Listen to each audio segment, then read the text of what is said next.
Welcome to Madrid, capital of Spain.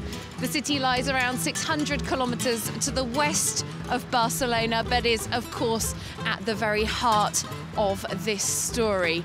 This is where the head of state, the king, as well as the constitutional court, the government and the parliament are all based. If there were to be any referendums on any of Spain's regions seeking independence, then it's at the parliament that would have to be debated and decided first. Well, let's head then to the parliament and find out a bit more.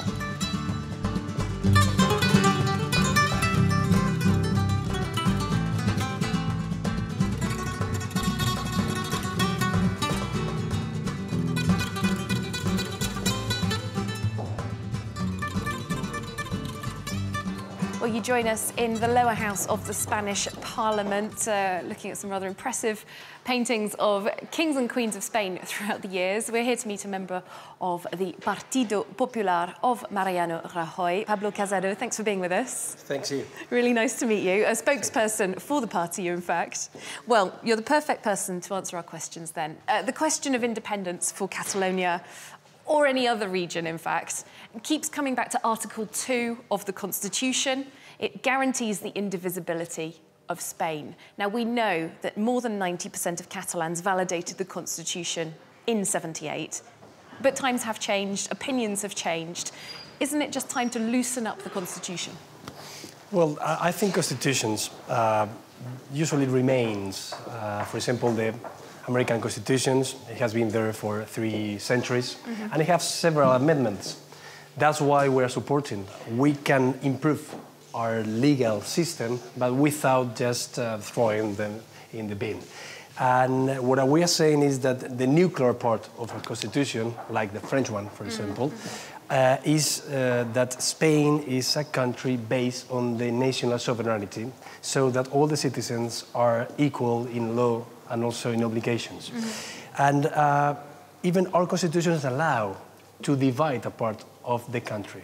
But it has to be decided not only in the Spanish parliament, but also through a referendum in a national terms. It's a matter of you have to be under the law, because the law is the only thing that makes us equals.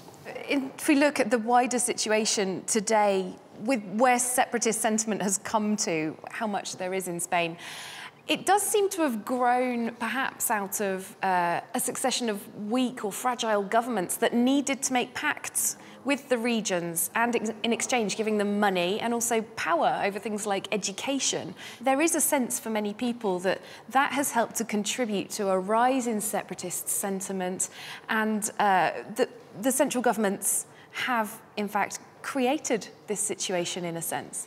Well, but that's not bad. I mean, I think that Spain is one of the most decentralized countries in the world, even more than the federal ones, even more than Germany and then Switzerland in several terms, even more than the American United States. And that's okay, because that's the pact of the transition. We said we want to be an autonomic country, and we want that the social competences, health, education, social care, has to be within the autonomic competence of the governments in the regions. I think it's not a matter of just money or just competence, because, for example, the Spanish government has had to pay in the last years more than 70,000 million euros for those competences that the Catalan government had. I think it's something related with identity, even supremacy, or even xenophobia that many nationalist movements are having.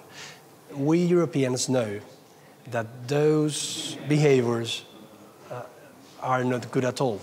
When you talk about nationalist movements, though, and make comparisons with other nationalist movements in Europe, I imagine that many Catalans would say, this isn't a fair comparison. We do have a distinct culture and identity. We have been living together pretty well all these times. And they have a self-government and a self-management of the income of their citizens that actually were going well. So what we want to say right now is that everyone has to be under the law, and we can start to talk about how to improve together. Not because the Partido Popular wants it, because the 90% of the Catalonian people want it. All right, well, thank you very much for talking to us. Pablo Casado from the Partido Popular. Thank you so much. Thanks for your time. Now, that economic thread really does run strongly through this story. Many companies have moved their headquarters outside of Catalonia already, and there are question marks about whether this economic powerhouse region could go it alone. Our correspondents Melina Huet and Sarah Morris have been investigating. Catalonia, a GDP higher than Portugal's, an unemployment rate 4 percentage points below the national average. Exports, tourism, separatists have pointed to a booming economy to sell their case. Elisenda Paluzzi is an economics lecturer at the University of Barcelona. She claims without the current wealth redistribution, Catalonia could save 14 billion euros a year. The fiscal balance is the difference between taxes generated in Catalonia and the spending that is reinjected in the region. The figures favour Catalonia by up to 10, even 14 billion euros. A difference of 4 billion euros that depends on the calculation method. The lower figure is published by the central government. Catalonia is a relatively rich region, and it's normal that it should keep help other regions. But in reality, the Spanish system is a lot more complex. In fact, a lot of these funds directly benefit small but relatively rich regions like Cantabria or La Rioja. But not everyone in Catalonia feels shortchanged by the rest of Spain. At the Barcelona University, Pompeu Fabra, another economics lecturer, argues Spain's regions are economically dependent on one another. And the independence bid has already damaged the region's prosperity. We're undergoing a moment of serious uncertainty. The figures prove it. Spending is down by 20 to 30%. Unemployment rose in October. The figures were very bad. And above all, investment has plunged. As investors fretted about being left outside the Eurozone, the Spanish government passed a fast law to help them. The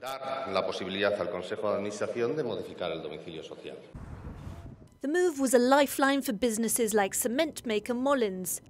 Listed on the Barcelona Stock Exchange, the firm joined a stampede out of Catalonia. Here we are in the new boardroom of Molins cement makers. Companies like ours have been forced to weigh up the risks linked to this uncertainty, to take into account the damage that could be done to our businesses. The business's cement production remains in its home region. For the moment, changing the legal base to Madrid is mainly symbolic.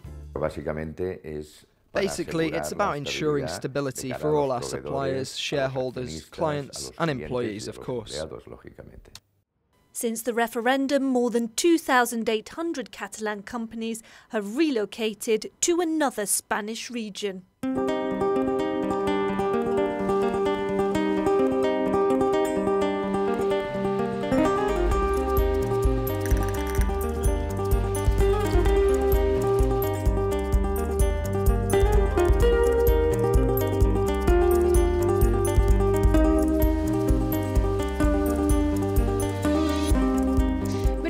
Just the seat of political power, but also royal power.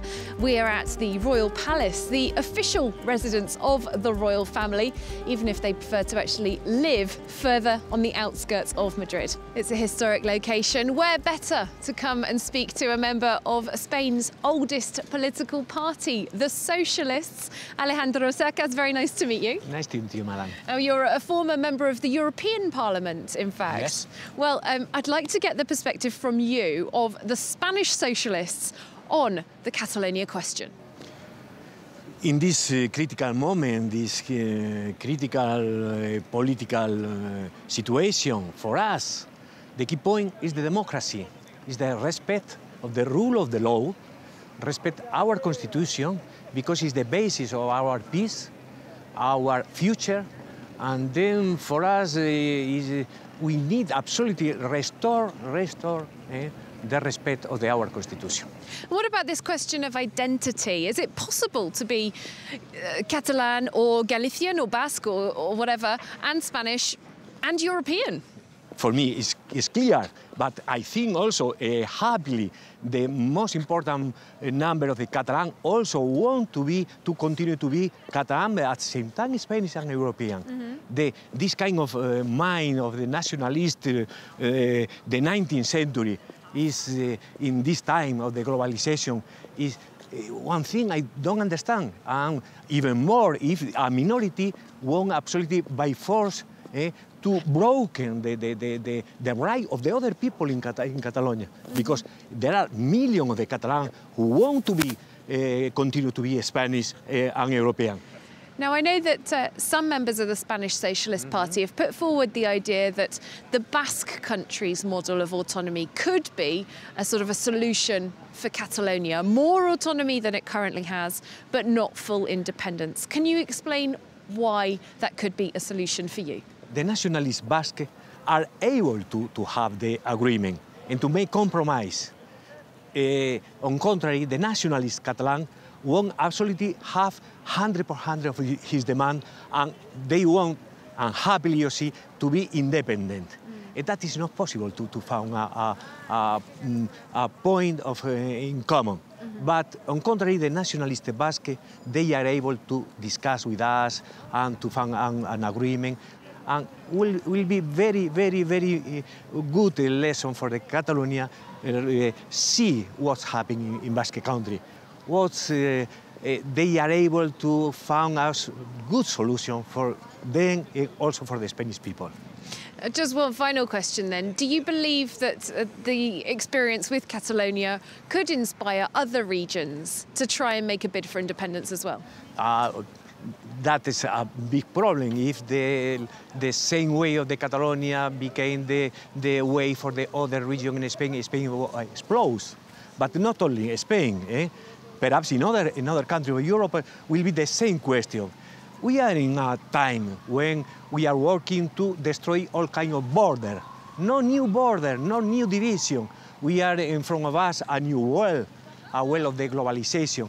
Then it's a crazy idea to be in the past, in the 19th century, for the nationalism, for the old nationalism. For this 40% of the nationalists, they must think about what's happened in the new world when ideas of the 19th century. Because it's very bad for them and very bad for the other people, also, or for the other region, of course.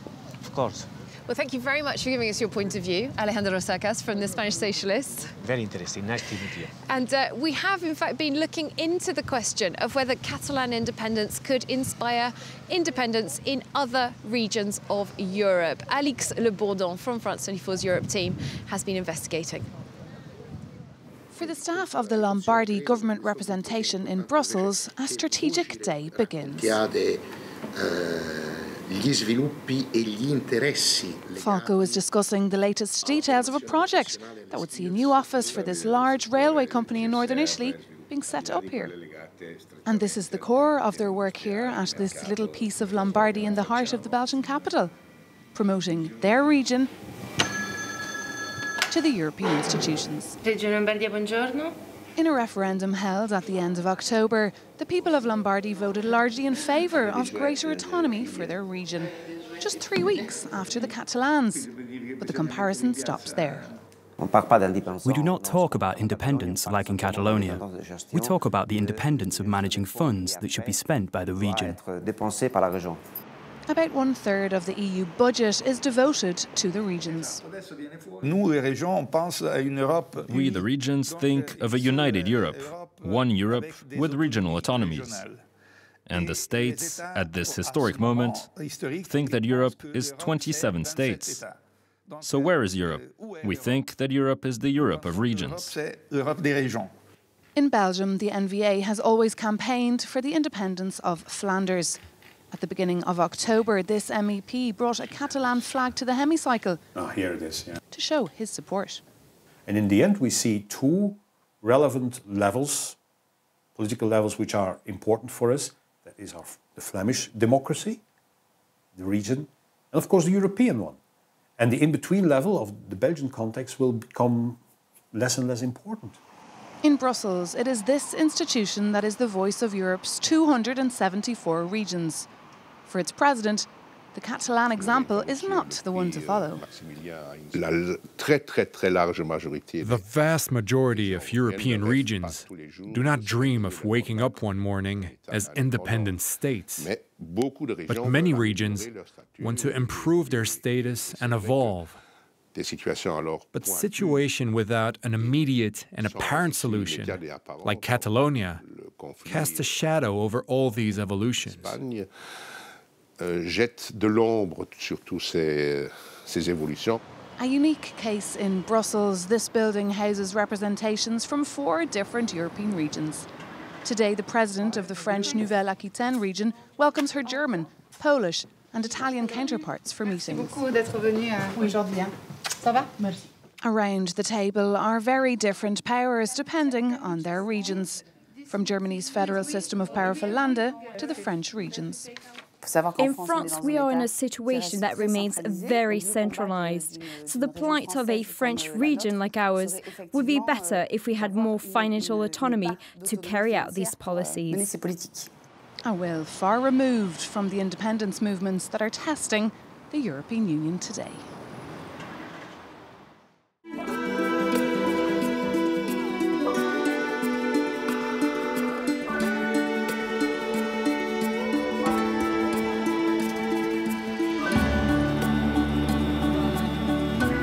The night is now falling on Madrid's Plaza Mayor, and this is where we'll say goodbye to you. Thanks very much for joining us on this exploration of Spain and separatism.